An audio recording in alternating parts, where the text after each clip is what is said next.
खासतौर पे मदर्स को अपने बच्चों के बारे में क्या प्रॉब्लम्स सामने आते हैं, क्या चैलेंजेस फेस करने पड़ते हैं कि ये तो खाता पीता नहीं है, हर वक्त मोबाइल में लगा रहता है, पढ़ने के लिए तो बैठता ही नहीं, और अगर बैठ जाए तो इसे कुछ याद ही नहीं होता, चीजें याद होती हैं फिर फौरन भूल जाती है, बाकी गाने बहुत अरसे तक याद रहते हैं, मूवीज कहानियां ये सब याद रहती हैं। तो ये और इस जैसे चैलेंजेस जो कि पेरेंट्स हर रोज फेस करते हैं, उन्हीं के बारे में ये आज की वीडियो है, इसे एंड तक देखिएगा, उसके बाद आपका सोचने का तरीका बदल जाएगा। मैं हूं Abdul Wahab, motivational speaker, teacher, trainer. बढ़ते हैं वीडियो की जानिब। तो सबसे पहला इल्जाम जो आप बच्चों पे लगाते हैं कि उन्हें कहानियां याद हो जाती हैं, उन्हें गाने याद हो जाते हैं, पढ़ाई याद नहीं होती, तो उन पे इल्जाम लगाने से पहले आए हम सब लोग खुद देखते हैं कि हमें किस किस सन तक के और कितनी यानी कि दहाइयों पहले तक के गाने और कहानियां, ड्रामे अब तक याद हैं। और अगर हम अपने बुजुर्गों के बारे में जाने तो उनको भी अपने दौर के गाने याद थे। तो इसमें इन बच्चों का क्या कसूर जो हम इनको इल्जाम दे रहे होते हैं? इसमें कसूर है हमारे दिमाग का, जिसकी बनावट इसी तरीके की है कि जिसके दो पार्ट होते हैं, एक होता है लेफ्ट साइड और एक होता है राइट साइड। जो लेफ्ट बना है उसमें डेटा जमा होता है, नंबर याद रहते हैं, लेकिन ये जो याद करने की चीजें होती हैं किसी तरीके से हम उस हिस्से में लेफ्ट साइड में जबरदस्ती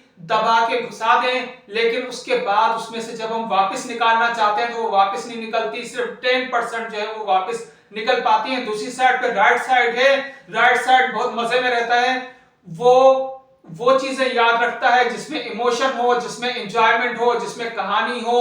तो यही वजह है कि जो जितनी भी एंजॉयमेंट की चीजें वो हमारे राइट साइड पे जमा हो जाती है, और उनमें से जब हम कोई चीज निकालना चाहें तो उसका जो निकलने की शरह है, मालूम करने की, वापस आने की, इंफॉर्मेशन की, याद आने की, वो 90% होती है। तो यही वजह है कि इसमें इस दिमाग की बनावट का कसूर है, उस बच्चे का कसूर नहीं है। तो अब इसका सलूशन क्या है? क्या उसको छोड़ दें, पढ़ना लिखना छोड़ दें और सिर्फ उसको एंजॉय करने दें? ऐसा नहीं हो सकता, लेकिन ये हम जरूर कर सकते हैं कि उसका जो लेफ्ट साइड पे जमा होने वाली इंफॉर्मेशन है उसको राइट साइड के पैटर्न के मुताबिक करना शुरू कर दें। लेफ्ट साइड की चीजों को राइट साइड पे ले आए, उनमें एंजॉयमेंट ले आई है, उनमें स्टोरी ले आई है।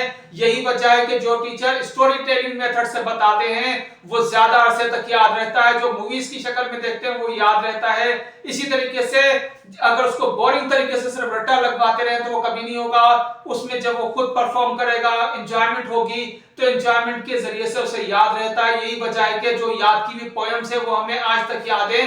तो उनके पढ़ने के तरीके को डिफरेंट कर लीजिए, उसके बाद आप उनके फेवरेट टीचर बन जाएंगे।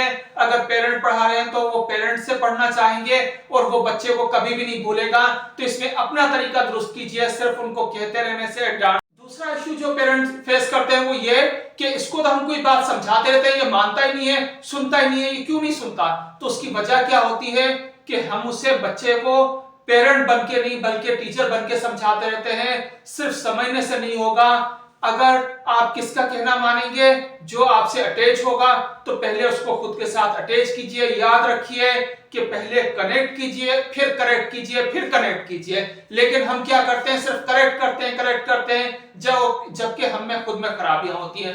तो ये दूसरा इशू हो गया। तीसरा इशू क्या सामने फेस करना पड़ता है कि बच्चा जो है वो जिद्दी बहुत है, लड़ता झगड़ता रहता है, बहन भाइयों से नहीं बनती, चीजें छीनता रहता है, कहीं पे बैठ के काम करना हमारे लिए आजाब कर दिया। उसकी वजह क्या होती है? उसकी वजह ये होती है कि वो अटेंशन चाह रहा होता है, अटेंशन आपसे मिल नहीं रही होती, वो फ्रेंडशिप और क्वालिटी टाइम नहीं मिल रहा होता, जिसकी वजह से वो अटेंशन गेन करने के लिए इस तरीके से कर रहा होता है। या किसी एक बच्चे के सामने दूसरे बच्चे की अगर तारीफ करें तो उसके जहन में भी इसी तरीके के ख्यालात आते हैं। एक और जो हमने बुरा काम किया, गलत काम किया, वो ये था कि हमको बचपन में सिखाया जाता है शेयरिंग। पेरेंट एक ही चीज भी अगर लेके आते थे तो सारे बहन भाई खेल लेते थे। अब ये होता है कि हम अपनी आसानी के लिए अगर 3 बच्चे हैं तो तीनों को अलग अलग चीज लाके देंगे और कहेंगे ये तुम्हारी चीज है, ये तुम्हारी चीज है। अब एक दूसरे की चीज में नहीं घुसना और आवाज भी मत निकालना। लेकिन इसी तरीके से क्या होता है कि फिर उसके अंदर ये ख्याल पैदा हो जाता है कि उसने मेरी चीज को क्यों हाथ लगाया। और ये जो ख्याल पैदा होता है इससे फिर मुश्किलात पैदा होती हैं और यही आगे चल के उनके अंदर सेल्फिश रवैया बढ़ता चला जाता है। तो उन्हें शेयर करना सिखाइए, तो इस तरीके से उनके लड़ाई झगड़े कम होंगे। वक्ती तौर पर मुश्किल होगी लेकिन उनका की सोच डेवलप होगी, वो दूसरे को एक्सेप्ट करना शुरू करेंगे। नंबर 4 पॉइंट जो हमें सामने आता है वो ये कि बच्चा जिद्दी हो गया, तो जिद्दी भी तो हम खुद ही बना रहे होते हैं। या तो उसको छोड़ देते हैं उसकी कोई जिद पूरी नहीं करते, उसका भी ओवर रिएक्ट करता है, या तो उसकी हर जिद पूरी करते हैं ताकि हमको सुकून मिलता चला जाए, लेकिन उसकी जो जिद होगी, जो उसकी डिमांड्स होंगी वो खत्म नहीं होंगी। तो इससे आप कनेक्ट कीजिए किससे, के रिस्पॉन्सिबिलिटी के बाद फैसिलिटी दीजिए। पहले उसे रिस्पॉन्सिबिलिटी दीजिए, फिर फैसिलिटी दीजिए। उसे ये सिखाइए कि किसी चीज को वो कैसे अर्न कर सकता है। अर्न करने से क्या मुराद हो गई? सपोज अगर आपको उसे कोई चीज देनी है, उसे कोई गिफ्ट देना है, उसकी कोई बात माननी है, तो कहा जाए कि पहले आप अपना कमरा सेट करके दिखाएं, पहले आप ये चीज याद करके दिखाएं। या इसी तरीके से अगर आप अच्छा काम करेंगे तो आपको सपोज कर लें कि हम उसके लिए कुछ कार्ड रख लें, कुछ कॉइन रख लें, जो ये कहें कि जब आप एक अच्छा काम करेंगे तो एक अच्छा कॉइन आपके बॉक्स में डाल दिया जाएगा, उसका एक बॉक्स बना दिया जाए, उसमें जितने ज्यादा वो कार्ड्स जमा होते जाएंगे उसके अकॉर्डिंगली वो चीजें खरीद सकता है, या उसके अकॉर्डिंगली उसकी बातें मानी जाएंगी। तो उसे मालूम होगा कि मुझे कोई चीज मनवाने के लिए पहले अर्न करना पड़ेगा, मेरे ऊपर रिस्पॉन्सिबिलिटी होगी। इस तरीके से फिर वो उसकी हैबिट का हिस्सा बन जाएगा, उसे फैली हुई चीजें अच्छी नहीं लगेंगी, उसका पढ़ाई में ध्यान लगेगा। तो इस तरीके से ये कीजिए कि उससे रिवार्ड कीजिए और उसको मुफ्त में चीज ना मिले, बल्कि उससे मालूम हो कि अगर ये काम नहीं किया तो मेरी बात नहीं मानी जाएगी, मुझे रिफ्यूज भी किया जा सकता है। तो इस तरीके से उसमें रिस्पॉन्सिबिलिटी आएगी। उसके बाद आप उसे बेशक फैसिलिटेट कीजिए। पांचवा पॉइंट ये होता है कि वो हर वक्त मोबाइल में लगा रहता है, स्क्रीन टाइम उसका बहुत ज्यादा है। तो मोबाइल में वो क्यों ना लगे, क्योंकि लाके भी आपने दिया था, गिफ्ट के तौर पे दिया था, आप भी हर वक्त उसके सामने मोबाइल देखते रहते हैं, तो वो तो देखेगा। सिर्फ आप खुद मोबाइल देख रहे हो और उससे कहें कि आप बुक पढ़ें, तो वो कैसे पढ़ सकता है? अगर फिर भी ये चीजें नामुमकिन है आपके लिए और आपको मोबाइल पे जरूरी काम करना है, तो कम से कम ये तो हम कर सकते हैं कि घर पे आने के बाद उस टाइम को, स्क्रीन टाइम को रिड्यूस कर लें, मिनिमाइज कर लें। ये हमारी हेल्थ के लिए भी अच्छा है, खाना खाते वक्त हम अलग कर लें। और अगर फिर भी आपके लिए कुछ भी नहीं कर सकते तो फिर ये आप यकीन कर लीजिए कि जब किसी कोई एक आदत छुड़ानी हो तो वो आदत सिर्फ जबान से बोलने से नहीं छूटती, बल्कि उसका ऑल्टरनेट देना पड़ता है। और ऑल्टरनेट कौन सा होना चाहिए? जिसमें उसको मजा आए, जिसमें वो एंजॉय कर सके।